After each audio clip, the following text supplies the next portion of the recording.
Hi, I am Ravi. என்னோடய native வந்து நாமக்கல். எனக்கு வந்து டிசம்பர் 22 அப்போ ஒரு ஆக்சிடெண்ட் ஆச்சு, பைக் ஆக்சிடெண்ட். 2 காலுமே தைஸ் கிட்ட கட் ஆகிடுச்சு. என்னால் எந்திரிச்சு நடக்க கூட முடியாது. அந்த ஃபிசியோ பார்த்துக்கிட்டு இருந்தேன். எனக்கு எதுவும் அங்கே செட் ஆகலை. அப்புறம் எங்கள் பிரதர் வந்து இங்கே படிச்சுட்டு இருந்தாங்க. இங்கே படித்து அவங்க காலேஜ் ஃப்ரெண்ட்ஸு மூலிமா எனக்கு இந்த ஃபிசியோதெரப்பி தெரியும். பிப்ரவரியில் 1 மந்த் வரைக்கும் எனக்கு வந்து ஹவுஸ் விசிட் தான் பண்ணாங்க. எனக்கு பிப்ரவரி மந்த் ஜனவரி மந்த்லாம் என்னால் தூங்க கூட முடியாது. நர்வில் வந்து இன்ஜுரி ஆகிருக்கு. ஃபுட் ட்ராப் ஆனதுனால அந்த நர்வ் வந்து குத்திக்கிட்டே இருக்கணும். உட்காந்துட்டே தான் தூங்கிட்டு இருந்தேன். வந்த மொதல் நாளே சொன்னாங்க, நீங்கள் இதை மட்டும் பண்ணுங்க. ஒரே ஒரு சின்ன எக்ஸசைஸ் தான் சொன்னார். அந்த எக்ஸசைஸ் மட்டும் பண்ணாங்க, நீங்கள் இன்றைக்கி நைட்டு நல்லா தூங்குவீங்கன்னா எனக்கு ஃபஸ்ட்டு ஒரு ட்ரஸ்ட்டு கொடுத்ததே அந்த இதுதான். நல்லா தூங்கினதே அன்றைக்கி தான் வச்சுக்கோங்க. ஃபஸ்ட் டேவே எனக்கு ஓகே, எனக்கு ரெடி ஆயிரும் அப்படிங்கிற ஒரு நம்பிக்கை கொடுத்தாங்க.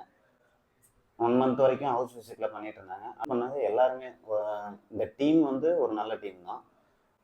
என்ன ஒரு க்யூரி இருந்தாலும் உடனே சொல்லி உடனே ரெஸ்பான்ஸ் பண்ணி எனக்கு வந்து உடனே அந்த ஒரு க்யூரை கொடுத்தாங்க. என்ன ஒரு சின்ன டவுட்னாலும் உடனே சரி அதுக்கு என்ன இது பண்ணலாம் அப்படின்ட்டு உடனே சொன்னாங்க.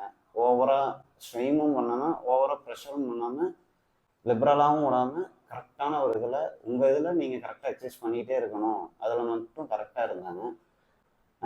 அவங்களுக்கு தேவையானது ரிசல்ட்டில் வந்து இன்றைக்கி இவ்வளோ க்யூவாக இருக்குது, அடுத்தது நாளைக்கு இன்றைக்கி 15 செட்டு பண்ணுறோம், 15 நம்பர் கவுண்ட் பண்ணுறோம்னா நாளைக்கு 17 பண்ணணும் அப்படிங்கிற ஒரு மோட்டிவில் நம்மளை தள்ளிக்கிட்டே இருப்பாங்க. இந்த ஹோல் டீமே நான் சொல்கிறேன், ஒவ்வொருத்தரும் ஒவ்வொரு இதில் வந்து பெஸ்ட்டாக இருக்காங்க.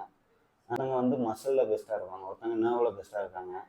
ஓவரால் ஹெட் வந்து அவரை சொல்லவே தேவையில்ல, அவரோட எக்ஸ்பீரியன்ஸ் தான் வந்து இங்கே பேசுது. நான் சொல்கிறதுக்கு முன்னாடியே உங்களுக்கு அந்த மாதிரி தான் அந்த இடத்துல பெயின் இருக்கும் அப்படின்னு அவராக எனக்கு முன்னாடியே அவர் சொல்லிடுறாரு. எனக்கு அப்பயே தெரியும், நம்ம சொல்கிறதுக்கு முன்னாடியே அவர் தெரியுதுன்னா அவர் அந்த அளவுக்கு அவர் எக்ஸ்பீரியன்ஸில் இருக்காரு. அவரோட எக்ஸ்பீரியன்ஸ் எனக்கு ஷேர் பண்ண எனக்கு இன்னும் பெட்டராக ஃபீல் ஆச்சு. ஓப்பனாக எது வரணும், இதுதான் ஓப்பனாக எது வரணும்னு சொல்லிடுறாங்க. இப்போ எனக்கு ஒரு 80% ஓகே ஆச்சு. எனக்கு வந்து டிரைவிங்னா கொஞ்சம் ரொம்ப பிடிக்கும். முன்னெல்லாம் டிரைவ்லேயே தான் இருந்தேன். 4 மந்த்ஸாகவே என்னால் மறுபடியும் ரெகுலராக பண்ணுற மாதிரி ஒரு 150 கிலோமீட்டர்ஸ் வருது ஓட்டுற அளவுக்கு நான் ரெடி ஆகிட்டேன். அந்த ஹேண்டில் பண்ண விதமாக இருக்கட்டும், வேறு எதுவாக இருந்தாலும் அவங்களோட எக்ஸ்பீரியன்ஸில் தான் அந்த இதெல்லாம் கரெக்டாக வருது. அதே மாதிரி டைம் வேஸ்ட் பண்ணுறதில்ல, நம்மளோட டைம் மேனேஜ்மெண்ட்டுக்கு அவங்க ஒத்துக்கிறாங்க. இப்போ பேசுகிற விதம் அந்த இதெல்லாம் எனக்கு ரொம்ப பிடிச்சிருந்தது.